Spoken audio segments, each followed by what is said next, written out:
ating araw kahapon na napakainit. Ikalawang araw ng playoffs ng MPL Philippines, mainit ulit na laban ang ating matutunghayan. Burrito and Joshi Cakes, anong tunay niyong nararamdaman para sa laban na to? Ako, ramdam na ramdam ko yung ingay, sigaw ng mga fans na nandito ngayon. Ang Super Fam, ang Northern Lights. Pero may nararamdaman kagad si Bruce ang init doon, ha?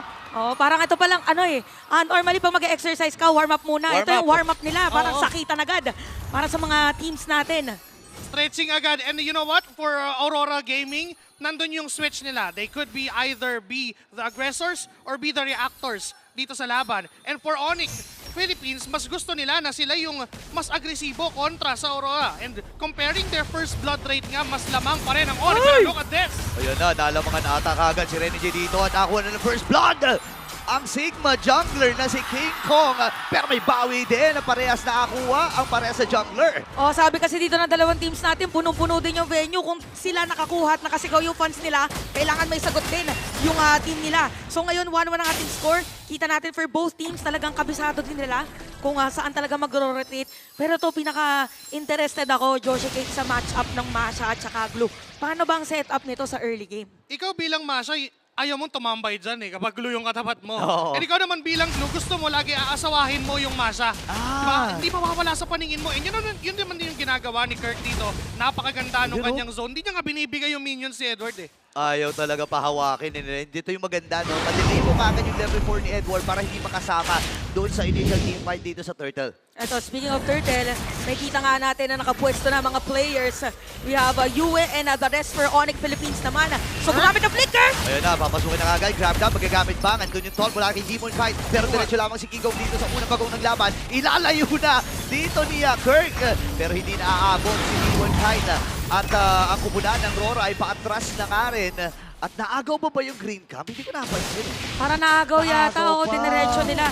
So ngayon for Onyx Philippines, no, parang dumedire-diretso talaga para dito sa ating game. Now for Aurora naman, parang iniiwas muna nila yung team fight doon sa may gold lane. Ito naman yung pwesto nito, talagang pinatayan yung jungle. Ayaw talaga pag-alawin! Pero doon sinami-snap sa likod si Edward. Doon yung thunderclap. Pero si King Kong ay makunan din lang. Talaga! Bruce ko ay namatay! Napakatindi na mga aksyon. Pero hindi mo natapos ang laban nito. Gagamitin dito yung shortcut. At ngayon ay si King Kong ay abutan din! Ready with a double! Habol ni Super Prince. Iaangat niya dito ang mga miyembro dito ng Team Aurora! At buhay pa rin! Pero not for long! Dahil si Demon Kite ang kukuha noon. Ito yung sinasabi natin na may switch yung Aurora. Right from the early game, wala pang ultimates yung chip, hindi pa sila pumapalag, pero meron pa rin tuloy na laban dahil alam ng Onyx Philippines medyo lalamang sila kapag may Kalea nakasama dahil dun sa heals na binibigay din ni Brusco. Ayaw awatin Oy, awatin nyo naman itong dalawa ko muna na to!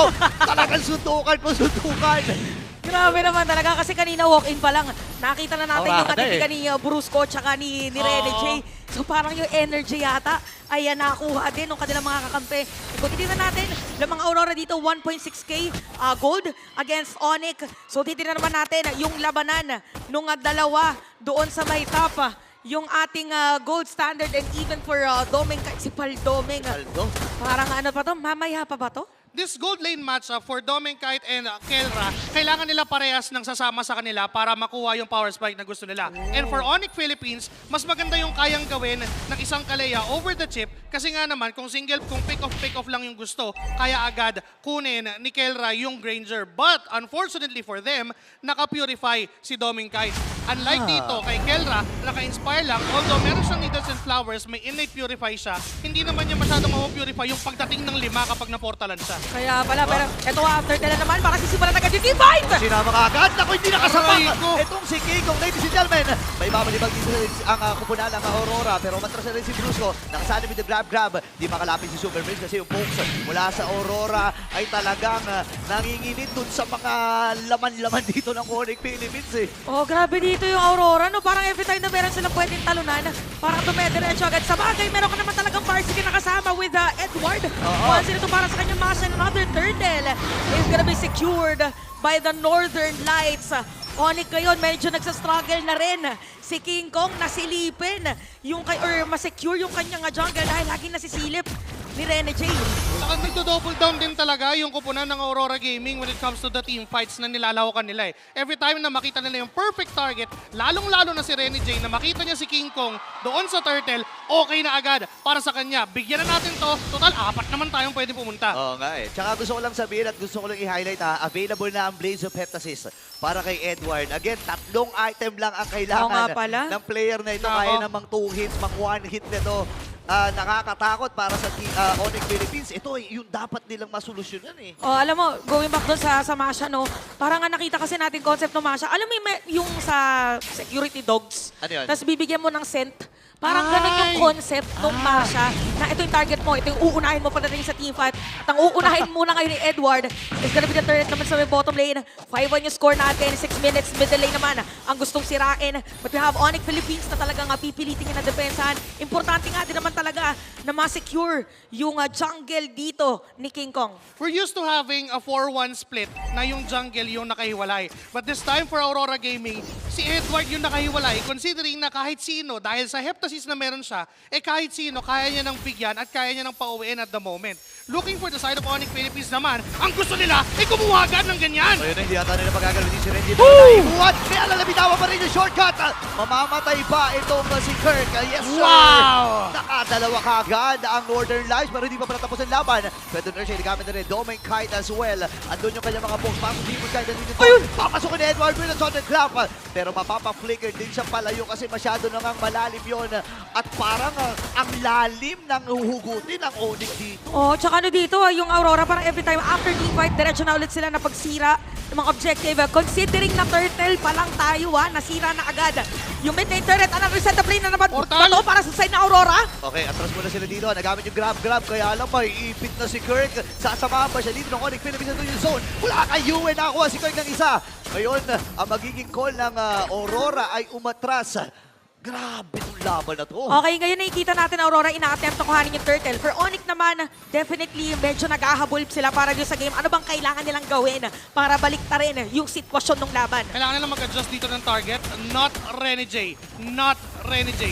Kanina nakita na natin na sinusubukan ni Brusco na bigyan yung chip. But unfortunately, na-cast pa ni Renny J yung kanyang portal at na-turn around pa ng Aurora Gaming yung laban. But looking at this turtle fight once more, yung pag-zone ni Yue, gamit yung kanyang feathered airstrike, really talks a lot for Aurora Gaming. Grabe. Ibang klase. Ganun kakasure na grabe yung nangyari kasi Oo, sabay din tayo na grabe. Imagine mo yun. Alam mo, gusto ko lang tingnan dito si Edward. Feeling ko matagal na nire-request ko kay Coach Master of the Basics. Coach, pwede mo ba akong bigyan ng damage? Paisa lang.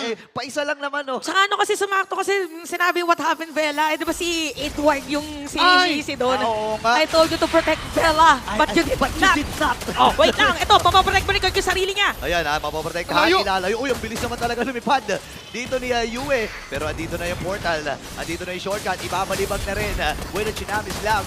Itong si Renny J ay namatay. At least kahit papano, medyo damage control to para sa kanila. Oh, tsaka ano ngayon na for Onyx naman na paisa-isa sila na kumukuha ng kill against Aurora pero malaking kalamangan to considering na 8 minutes pa lang ng ating game. So parang yung power spike most probably ni Kelra na sinasabi ni Joshi Cakes kanina ay hindi pa ba natin talaga makikita for this time stamp? Right now, hindi pa eh. Pero the good thing for Onyx Philippines is that wala pa namang death itong si Kelra. 0-0-2 on that 1-1. And typically, this is a healthy gold lane match-up pa din. Knowing na kahit nakaparsa si Yue, hindi pa rin niya matarget si Kelra with the positioning na ginagawa niya. And also, for Onyx Philippines, Super Friends as well, silang dalawa ni Brusco yung may kakayahan dito para i-dictate yung magiging tempo ng laban eh. Is it gonna be the Tsunami Slam na mauuna o yung buhat lang ni Super Friends? Because they have to really scale or really layer their skills para mas maganda yung pick-off na magawa nila. For King Kong naman, at 2-2 KDA, this is very healthy pa din. Kahit pa sabihin natin dalawang deaths na siya, nakakuha na siya ng Hunter Strike, now going for that War Axe. Pag nabuo niya yon, possible na mag-halberd or pwede na rin siya mag-BOD agad for the damage output na hinahanap natin. Now, up na yung War Axe para kay King Kong. Feeling ko para din kay King Kong dito, kailangan siya mabigyan ng space ng mga teammates niya. Di ba normally, pagka naghahabol siya ng gold, binibigay sa kanya yung sides. Kaso makakatapat niya kasi si Kuya Edward. Oo. Yun nga eh. I will show you die eh. I will show you. Yun nga, ang hirap nito, no? Kasi nakasanayan natin si King Kong, 9 minutes pa lang, Sa gilid level 15 din. na. No? Tapos binibigyan nila ng si King Kong ng space. Naalala ko sa isang interview, sinabi pa nga niya na, bakit ka nagli-level 15 kagad ng 9 minutes? Kasi bawal tumabi sa kanya kahit sino kapag nagpa-farm siya. Ah, may Yun yung aura. Yun yung nagiging diskarte nila eh. Pero hindi nila magawa ngayon yun. Oh, kasi lagi din may naka-front. Lagi may biglang papasok. Actually, yung front pa nga na isa, parang automatic kill pa eh. Matik eh. Oo. So Oo. parang yung nagiging threat nila, I think for Onyx Philippines, dito nag-aantay lang din sila ng perfect setup from Brusco. -1 muna, yung ganun gagawin nila. Pero ito, parang hindi yata i-contest ng side ng Onyx yung Lord. Dahil more than kalahati na yung Grabe. bawas. At ginamit na may Feather Airstrike, Aurora ngayon malinis. At suwabeng makakasecure ng Lord. Yun lang yung sistema ang kailangan nilang gawin eh. Magbigay lang ng pressure itong si Edward doon sa opposing side lane. Then, nando naman kasi yung chip ni Rene J para tawagin siya kapag kailangan na siya doon sa laban. And Yue, yung ganitong klaseng farsa na sobrang tapang na ganun humaharap, alam niya kasing walang kill potential sa kanya eh. Kahit kunin siya ng Kalea, may purify pa naman.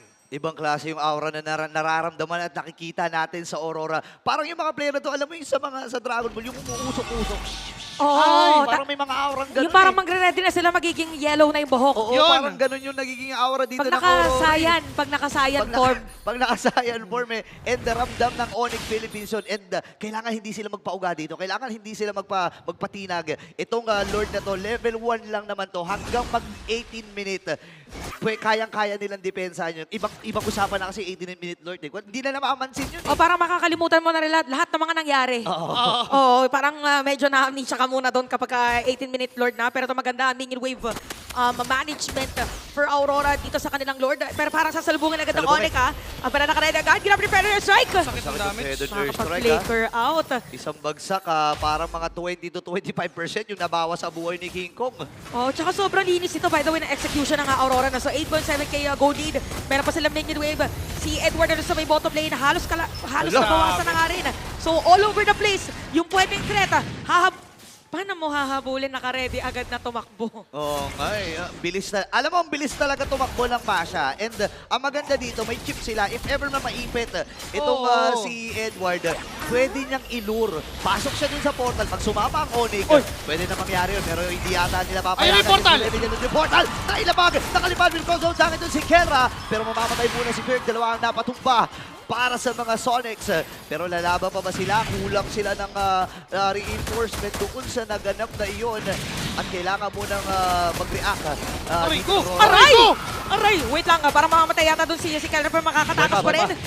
So Aurora ngayon, parang dire-diretso lang yung ginagawa nila. And ang ganda nung ginawa ni Rene J kanina na wala na siyang pakialam sa lahat. Oo. Basta mailabas niya yung portal, kagaya na sinabi mo, Oo. Josh Cakes. Basta maka-ulti, yun na yun eh. And pinakamagandang ginagawa pa ni Rene J, yung pagpasok niya, kapag hindi pa enough na nandun siya sa loob, papasok pa siya sa pinakalikod. Bumlikir pa kanina, di ba? Lumikir pa! Para abot yung 1-1, abot yung Jushin, abot din si King Kong kung sakaling tumakbo siya, and paulit-ulit lang ginagawa ng Aurora Gaming yon. And for Yue, wala pa nga sa Holy Crystal eh. Ganun na siya kasakit agad. Diba? Knowing na for this farsa, para mas maramdaman mo yung sakit, kailangan mo mga Holy Crystal, inuna niya yung Divine Blade. Oo. Kasi kung wala ka namang magic defense at the start, kung papababain ko pa yan with the magic penetration na meron ako, di mas masakit pa rin. Ganun pa rin yung idea. Alam mo, amplified pa nga yan eh. Nag-lightning transient siya dito so gusto niya yung mga unang hit, masakit.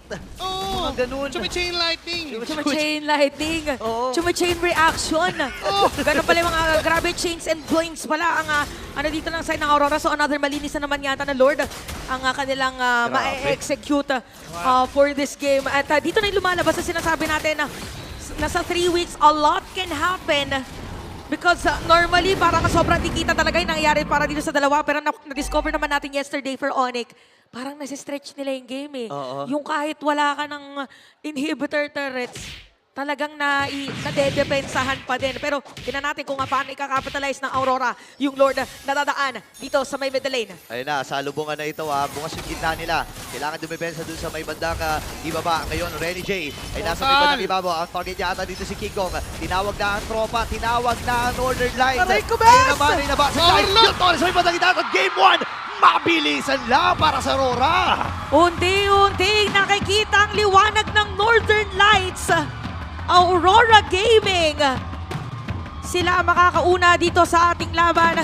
And I must say, sobrang linis nung kanilang naging Grabe. execution for this game number 1. If I'm not mistaken, walang nabawasang tore para sa Aurora.